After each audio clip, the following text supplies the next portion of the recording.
നമസ്കാരം. പൂയ നക്ഷത്രത്തിൽ ജനിച്ചവർക്ക് ആരോഗ്യം തൃപ്തികരമായിരിക്കുമെങ്കിലും വീഴ്ചകൾ ഉണ്ടാവാതെ സൂക്ഷിക്കണം. ഏറ്റെടുത്ത കാര്യങ്ങളിൽ പൂർണ്ണത കൈവരാത്തതിനാൽ പലപ്പോഴും വേണ്ടപ്പെട്ടവരിൽ നിന്നും മേലധികാരികളിൽ നിന്നും ശകാരം കേൾക്കുവാനുള്ള സാധ്യതയുണ്ട്. പ്രവർത്തന മണ്ഡലങ്ങളിൽ നിന്നും സാമ്പത്തിക പുരോഗതി ഇല്ലാത്തതിനാൽ കടം വാങ്ങേണ്ടതായ സാഹചര്യം ഉണ്ടായിത്തീരും. നിശ്ചയിച്ച കാര്യങ്ങൾക്ക് വ്യതിചലനം വന്നു ചേരുവാനിടയുണ്ട്.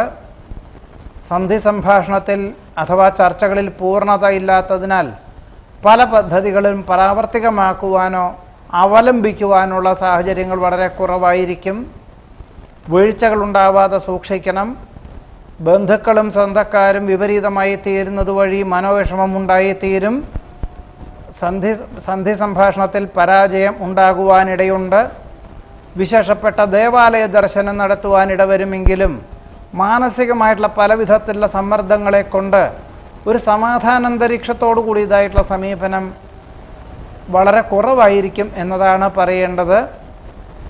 വീഴ്ചകൾ ഉണ്ടാകുന്നത് വഴി ഒരു പക്ഷേ 1-2 ദിവസങ്ങൾ ആശുപത്രിവാസം വേണ്ടിവരുവാനിടയുണ്ട്. മാതാപിതാക്കളുടെ അനുഗ്രഹാശിസ്സുകളോടുകൂടി ചെയ്യുന്ന കാര്യങ്ങളും ഈശ്വര പ്രാർത്ഥനകളോടുകൂടി ചെയ്യുന്ന കാര്യങ്ങളെല്ലാം അന്തിമ നിമിഷത്തിൽ അനുകൂലമായിട്ടുള്ള ഫലങ്ങൾക്ക് വഴിയൊരുക്കുവാനിടയുണ്ട്. അമിതമായിട്ടുള്ള ചെലവ് നിയന്ത്രിക്കേണ്ടതായ സാഹചര്യം ഉണ്ടായിത്തീരും.